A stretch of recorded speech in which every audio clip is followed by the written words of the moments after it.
Hey guys, today I want to talk about the ways we damage relationships with people we love without even meaning to. I'll use examples from romantic relationships, but also family and friends.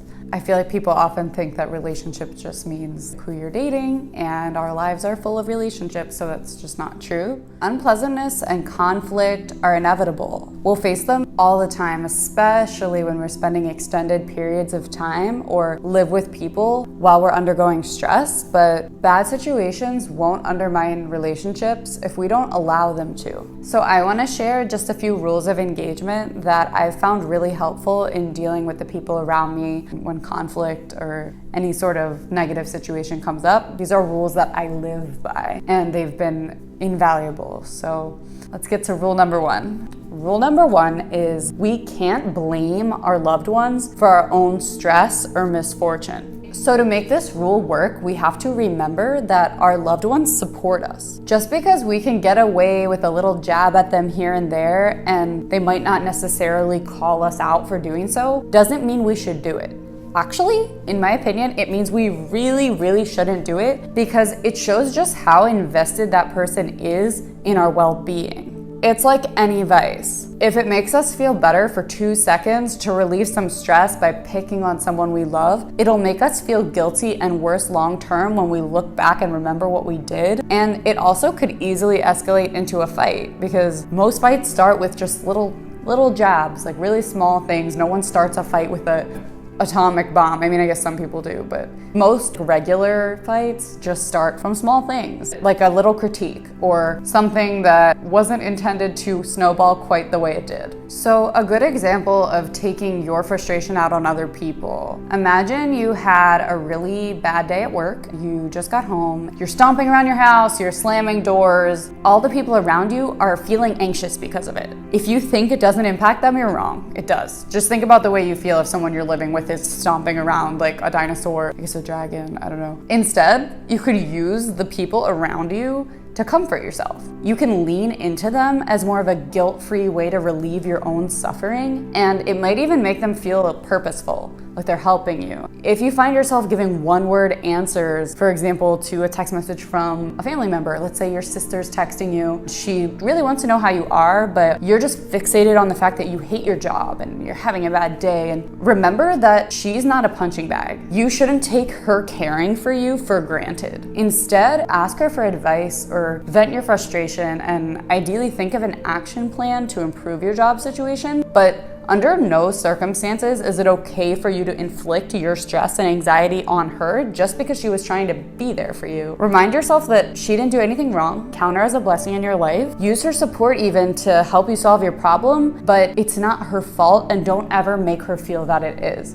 Rule number two, don't be passive aggressive. I will definitely make a whole video about this because so many of us need to hear it. We are nobody's hero when we suck something up that's bothering us and instead give the silent treatment or behave strangely toward our loved ones until they end up demanding to know what's wrong with us. You know what I mean. When you're annoyed at someone and you don't quite know how, or you don't want to confront them yet because you don't feel like dealing with the conflict maybe, or you don't think it's a good time. It's never going to be a good time, but when you end up saying things like, I'm fine, when the person knows you're not, it creates a really stressful environment for everyone. How to avoid that? If something is really eating away at us, the best thing we can do is voice it in some way and take some time to ourselves until we're ready to work through it. But conspicuous silence can be as hurtful to relationships as aggressive outbursts. So opting for passive aggressive behavior when we're upset with someone is a major relationship misstep, and one that I've struggled with over time just because I don't like conflict. I sometimes think it's easier just to suppress something instead of deal with it directly. But the thing is, it always comes up one way or another. So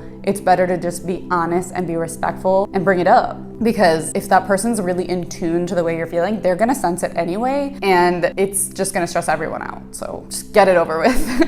And get it over with in a way that you don't look back on it and feel ashamed for the way you acted. Rule number 3, and the final rule that I'm gonna go over today, is don't use absolute language. This rule applies to situations when we feel wronged by someone we love. I believe that relationships require constructive criticism in order to grow. Notice I said constructive, not just chipping away at someone, but giving them a piece of actionable advice. Constructive criticism, it is that, it's advice. Like this, all of this is constructive criticism. Because you're only effectively constructively criticizing someone if the criticism is focused on their growth. So to be more effective at doing that, you have to A, work on your delivery so you don't crush anybody's self-esteem or the way that they view themselves or the relationship. And you also have to not use statements like always or you are, insert whatever word, accusatory, anything that's labeling them. Fundamentally, we want the people we love to associate being around us with being the best versions of themselves. I read somewhere, and I don't remember where it was, it said that nobody besides maybe your parents really loves you. They just love the way you make them feel about themselves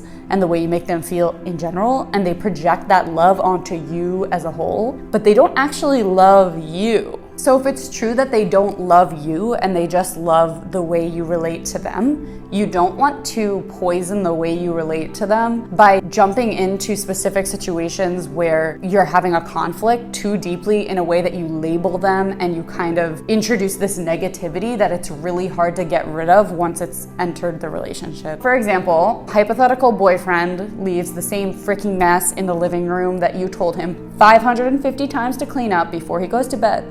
You're right that he should honor what you asked for. You told him so many times, please put it away before you go to bed. Please clean up, but he's still not doing it. At this point, you have to confront him differently because what you've been doing hasn't been working. You're hurting the relationship if you approach him with resentment, hostility, and labeling.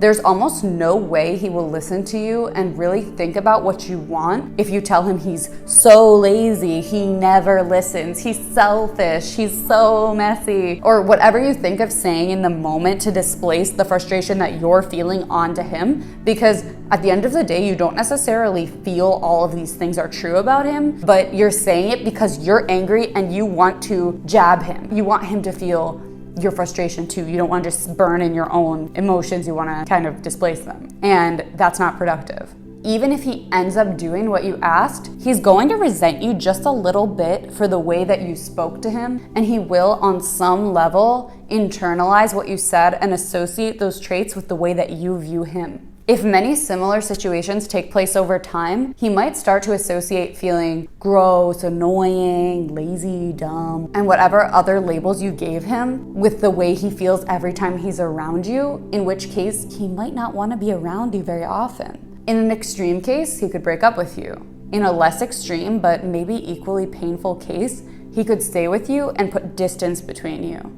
This might look something like seeking refuge in a lot of consecutive nights with the guys because your judgmental dynamic has made being together stressful rather than enjoyable. Over time, if this pattern continued, you would grow apart. Obviously, we don't want this, but how can we constructively criticize without hurting a relationship? In my opinion, it's pretty easy. First, take what you want to say, zoom way out to put it into perspective. Actually, how bad is the offense? Removing your emotion from the situation. A good gauge is how severely would you rank it on a scale of 1 to 10 if you look back on it 3 days from now when you've 100% moved on and it's not in your awareness anymore. Once you've done that, you can figure out how to isolate the behavior to the specific incident so your significant other doesn't get defensive and so that he feels in control of the outcome because it is a specific act that can be corrected rather than just the way he is. So to that point, you always want to isolate the behavior to the situation. This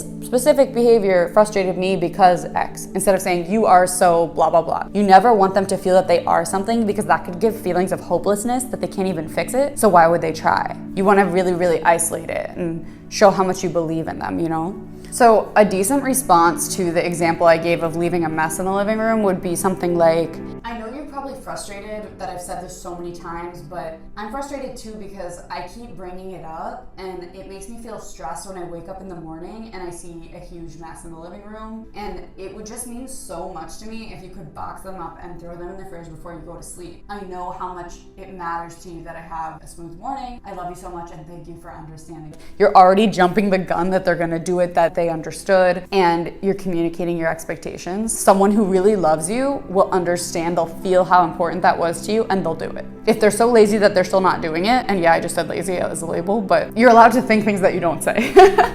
If they still don't do it after you've already said that, after you've made the effort, then it's quite possible they're not looking to improve themselves and they're not looking to work on the relationship, and you can decide how you feel about that.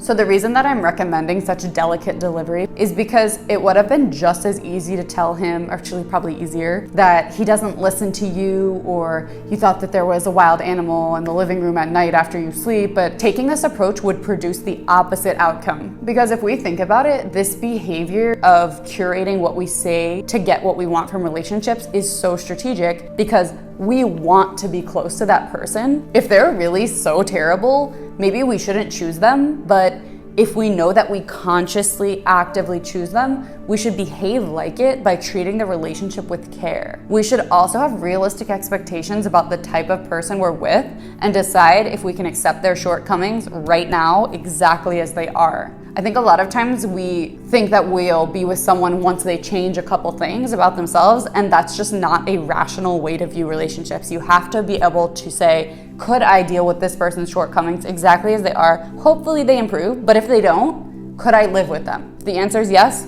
go forth. If the answer is no, reevaluate. Also, if the thing we ask for kindly and fairly never changes, we have to stop bringing it up. If it's a deal breaker, we can decide that, but fighting about the same things hundreds of times is the definition of insanity and won't get us closer to the kind of relationships we want to have. It will just make us exhausted and we'll sound like a nag, and I think it will just undermine the quality of our relationships overall. So that was a lot. Thanks for sticking with me. If you enjoyed this talk, I would really appreciate it if you could like and subscribe to my channel and let me know what you think in the comments below.